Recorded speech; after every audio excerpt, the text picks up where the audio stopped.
Cukup? Ya, baik. Ya. Oke, yang angkat tangan tadi ya. Ini penutup ya. Ya, Assalamualaikum warahmatullahi wabarakatuh. Salam. Perkenalkan nama saya Bob Andinata. Saya ingin bertanya tentang khusyuk. Khusyuk, oke. Ini salah satu yang sulit ya. Saya pribadi kerjakan dalam sholat. Ya. Kebetulan saya profesinya dokter bedah. Jadi banyak masalah-masalah pasien yang saya pikirkan dan itu terbawa dalam sholat. Ya. Nah, sehingga dalam sholat sulit sekali sampai mungkin lupa rakaat gitu. Ya. Nah, seandainya begitu mungkin ada kiat-kiat apa yang Ustadz bisa berikan bagaimana saya bisa khusyuk dalam sholat. Mungkin tadi ceramah Ustadz juga bahwa kita harus memahami bacaan, memahami, tapi saya udah mencoba untuk menghafal apa segala, tapi mungkin sulit bagi saya untuk menghafal bacaan-bacaan Al-Quran tersebut. Yang kedua, jika saya lupa ini rakaat, itu bagaimana? Ya, sujud sahwi ya Ustaz ya. Bagaimana tata caranya seandainya kita lupa tentang rakaat tersebut.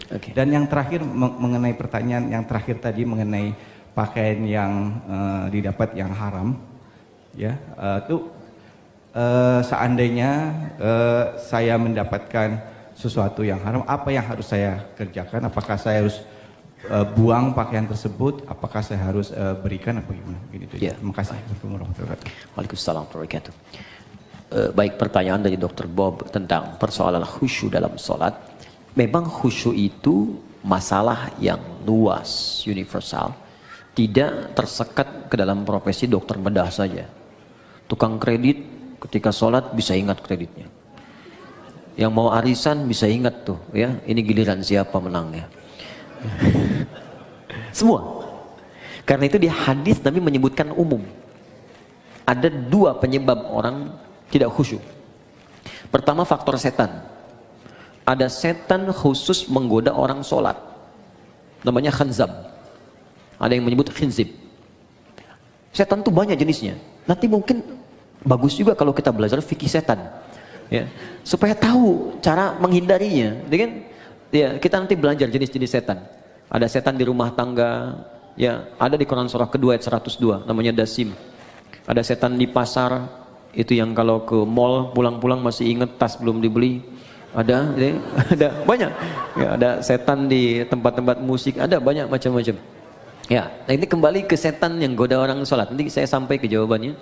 Jadi Nabi mengatakan dalam salah satu hadisnya, bima makna idza kabbara, kalau seorang sudah mulai takbir, kemudian faqala syaitanu, maka setan sudah mulai berbisik di benaknya, udzkur kada, ingat ini, ingat itu. Itu ke semua. Kalau kita belum takbir, itu biasa Pak. Gak akan ingat tentang bedah, tentang pasien, tentang macam-macam. Tapi ketika Anda mulai takbir, Allahu Akbar, mulai ingat. Gunting tadi letaknya di mana? Ini ada yang belum dibedah, ini ada yang muncul semua. Berarti normal. Normal. Karena setannya betul menggoda. Ya, datang tuh. Baik. Hatta la yash'ural musalli kam raka'atan yusalli. Sampai-sampai ada orang salat yang tidak ingat berapa rakaat sedang ia kerjakan itu. Berarti benar kan hadis Nabi ya? Dan kita semua umumnya hampir mengalami itu. Maka apa solusinya? Maka yang pertama sebelum sholat diminta kita untuk berlindung kepada Allah, berniat dengan benar. Innamal a'malu binniyat, semua amal bergantung pada niatnya. Maka kalau kita khawatir waswas, fasta'iz billah, minta perlindungan kepada Allah dari godaan setan. Boleh ta'awudz, a'udzubillahi minasyaitonir rajim. Ada yang baca An-Nas, ya, qul a'udzu birabbin nas, minta kepada Allah perlindungan. Itu boleh dilakukan. Ini bagian pertama. Dan ulama di sini nggak ada persoalan memohon kepada Allah perlindungan sebelum sholat, karena sholat dibuka dengan takbir secara bacaan, kemudian ditanamkan dengan niat. Yang kedua, ini yang paling penting, Quran surah ke 2 Al-Baqarah ayat 45 sampai 46. Sebelum sholat dibuat persiapan yang matang untuk sholat. Ya, kata Allah di ayat 46-nya, alladzina yadhunnuna annahum mulaqu rabbihim wa annahum ilaihi raji'un. Di ayat 45, khusyuk itu enggak mudah. Wa innaha lakabiratun. Salat itu enggak mudah illa 'alal khasyin, kecuali bagi orang khusyuk. Siapa orang khusyuk ini? Ternyata khusyuk dimulai sebelum salat, bukan saat sedang salat. Jadi ada tahapan khusyuk dimulai sebelum salat. Apa persiapannya? Tadi, yadhunnuna annahum mulaqu rabbihim. Satu, orang khusyuk itu orang yang merasakan dalam jiwanya akan menghadap kepada Allah. Karena itu ketika akan menghadap kepada Allah, kata Allah, kenakan pakaian yang bagus. Kamu dapat undangan dari orang lain, pakaian bagus. Dapat undangan dari Sang Pencipta, kenapa pakaian biasa-biasa? Makanya pakaian itu cenderung juga mengondisikan kita untuk bisa nyaman dalam sholat. Silahkan cek, pakai kaos oblong, ya dengan pakai baju koko, sama-sama sah menutup aurat. Tapi rasanya lain kan? Ya kan? Oke, kemudian yang paling menarik, di ujungnya, wa annahum ilaihi raji'un. Tenang sebentar.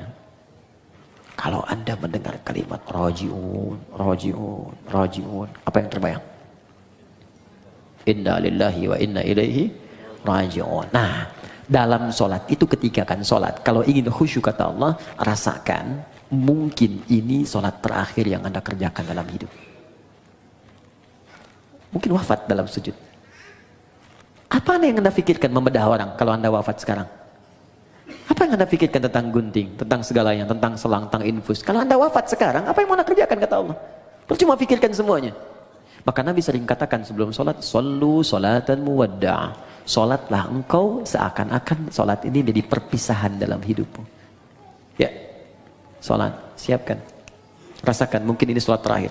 Makanya panggilannya kan panggilan adzan. Adzan, an-nida, panggilan. Oke, saya ganti namanya. Andi, ada namanya di sini? Tidak ada. Baik, kalau tidak ada, oh ada. Baik, kalau ada saya ganti dulu. Asep, ada? Ada. Ah, pasti nggak ada. Suneo, nggak ada kan? Ah, pasti nggak ada. Suneo dipanggil Allah. Apa artinya? Kita dipanggil tiap hari. Adi dipanggil Allah, Bob dipanggil Allah, Hasan dipanggil Allah, Andi dipanggil Allah. Allahu Akbar, dipanggil kan? Mungkin sholat itu panggilan terakhir dalam hidup kita. Kalau kita sudah merasa itu panggilan terakhir dalam hidup, boleh jadi di situ kita akan mulai merasakan kenikmatan untuk pasrah kepada Allah. Kalau wafat dalam sujud itu. 2. 3. Ada isyarat di Quran surah ke-29 ayat ke-45. Utslu ma uhiya ilaika minal kitab. Sebelum sholat baca dulu, pahami dulu, rasakan dulu semua makna bacaan dan gerakan dalam sholat. Wa aqimis shalah, baru tunaikan sholat dengan sempurna. Jadi ketika kita merasa akan wafat, kita merasakan baca Allahu Akbar, Allah Maha Besar, pikiran menerjemahkan. Hati meresapi Allah, saya mengatakan kau Maha Besar. Tapi dalam hidup saya selalu merasa besar dalam hidup. Pekerjaan saya katakan yang paling besar dalam hidup dan seterusnya. Itu perasaan akan terbawa. Sehingga membantu kita bisa lebih fokus dan nyaman dalam sholat. Jelas sampai di sini? Untuk bagian yang pertama. Karena itu saya sarankan, jangan capek dulu untuk semua dikerjakan.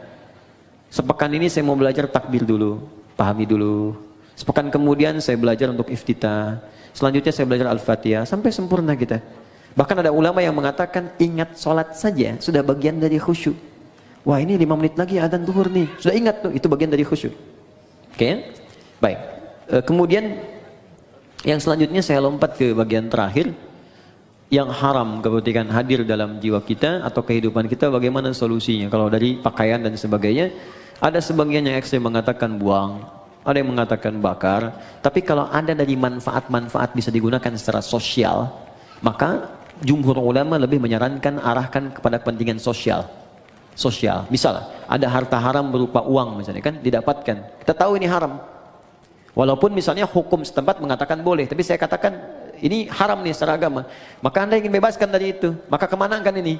Maka ulama jumhur mengatakan mayoritas berikan untuk kepentingan sosial, bikin jalan, bikin bangunan, bikin macam-macam yang sifatnya tidak konsumtif, ya bukan dimakan. Jadi jangan berikan pada anak yatim, jangan berikan pada fakir miskin, tidak. Untuk yang sosial sifatnya. Jadi kalau yang tadi misalnya mau diberikan pakaian pada dalam kepentingan sosial, jual berikan untuk kepentingan sosial atau dipakai pada hal-hal yang sifatnya secara sosial bisa digunakan, silahkan, tidak ada masalah untuk di situ.